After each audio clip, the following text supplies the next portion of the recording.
सबैजनालाई। आज मलाई हिजोको न्युजमा एकटोक भन्न मन लागेको थियो। नेपालको विद्युत निर्यात 17 अर्बबाट बढेर 20 अर्ब पुग्यो अरे। अनि हाम्रा माननीय ऊर्जा मन्त्री प्राधिकरणका उहरू खुसी हुनुहुन्छ, किन भन्दाखेरि बिजुली निर्यात गर्न पाइयो भनेर। तर नेपालकै आन्तरिक मागलाई पूर्ति गर्न अहिलेसम्म सकेको छैन। अलिकति मान्छे धेरै एसी चलायो भने छिनछिनमा लाइन जान्छ, होइन?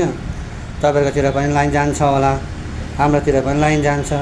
अनि हाम्रो नेपाल सरकारका माननीय ऊर्जा मन्त्री र विद्युत प्राधिकरणका कर्मचारीहरूको एउटा नेपालीले घरमा इन्डक्सन चुलो चलाएर बिजुली खपत गर धेरै भन्नु छैन। बरु धेरै खपत गर्नेको महसुल बढाएर लिने त्यो सोचको छ नेपाल सरकार।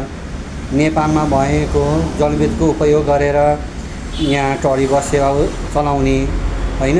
घरका हरेक उपकरणहरू विद्युतबाट चलाउने गर्ने, खाना पकाउने एलपिजी ग्यासको विस्थापन गरेर इन्डक्सन चुलोलाई फोकस गर्ने त्यो सोच छैन। खालि के छ, पेट्रोलियम पदार्थ आयात गर्ने अनि भएको बिजुली निर्यात गर्ने। किन भन्दाखेरि पेट्रोलियम पदार्थबाट नेपाल सरकारलाई टन्ने राजस्व आउँछ, बिजुलीबाट त आउँदैन। अनि त्यही भएर अब भनौँ न, एउटा होटल लाइनलाई पनि एलपिजी ग्यासको ठाउँमा इलेक्ट्रिक उपकरणहरू युज गरेर पकाउन थाल्यो भने त पेट्रोलियम पदार्थहरूको आयात त्यसै गर्छ। अनि देशको अर्थतन्त्रमा विदेशी डलर सञ्चित हुँदै जान्छ। त्यो सोच हाम्रा माननीय ऊर्जा मन्त्रीहरूको पनि छैन, विद्युत प्राधिकरणका कर्मचारीको पनि छ कि छैन के हो थाहा छैन। बरु उहाँहरूको चाहिँ सोच के छ भने जति खपत गर्छौ त्यति पैसा बढीतिर। त्यो सोच भन्दाखेरि पनि तिम्रो जति विद्युत उपभोग गर्छौ त्यही अनुसार तिम्रो महसुल घट्दै जान्छ त भन्नु छैन। साधारण एउटा परिवारलाई चलाउनका लागि बिजुली चाहिँ महँगो भन्नुहुन्छ, तर त्यही बिजुली फ्याक्ट्रीले चलायो भने उहाँहरूलाई सस्तोमा दिनुहुन्छ। अनि बिजुली खिएर गयो गएर गयो भन्नुहुन्छ। बिजुली चाहिएको बेलामा मान्छेले उपभोग गर्न पाउँदैनन्। एउटा इन्डक्सन चुलो कर्मचारीलाई बाँड्नुहुन्छ, सर्वसाधारणलाई छैन। त्यही त्यो पनि सर्वसाधारणले चुलो ल्याएर तिमीहरू पकाऊ, तिम्रो जति विद्युत खपत गर्छौ तिमीहरूलाई त्यति सहुलियत हुन्छ भन्नु छैन।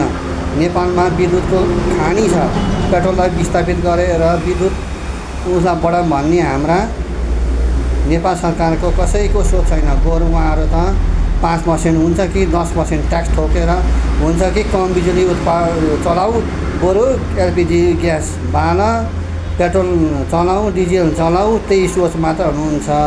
अनि त्यो समाचार देखेर मलाई छक्क लाग्यो। उहाँहरू भन्नुहुन्छ आन्तरिक उत्पादनमा जोड दिने कि निर्यात गरेर पैसा डलर भित्राउने। त्योभन्दा आन्तरिक उत्पादन बढायो भने नेपालका सर्वसाधारणहरूले नि नेपालको बिजुलीको माग खपत गरेर गएको निर्यात गर्दाखेरि पो राम्रो त।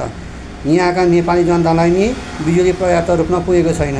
एकछिन लोड लियो भने लाइन जान्छ, 3 घन्टा 4 घन्टासम्म लाइन काट्छ। एउटा घरले एसी 2टा चलाइदियो भने लोड ठेक्दैन। त्यस्तो समस्या छ, त्योतिर चाहिँ ध्यान छैन। निर्यात गऱ्यो, नेपाल सरकारका सबै कर्मचारी खुसी भए, सक्यो। हामी आम साधारण जनताहरूका लागि चाहिँ हेर्ने कोही पनि भएन। यस विषयमा तपाईँलाई के विचार लाग्छ? कमेन्ट, सेयर, लाइक गर्नुहोला। धन्यवाद।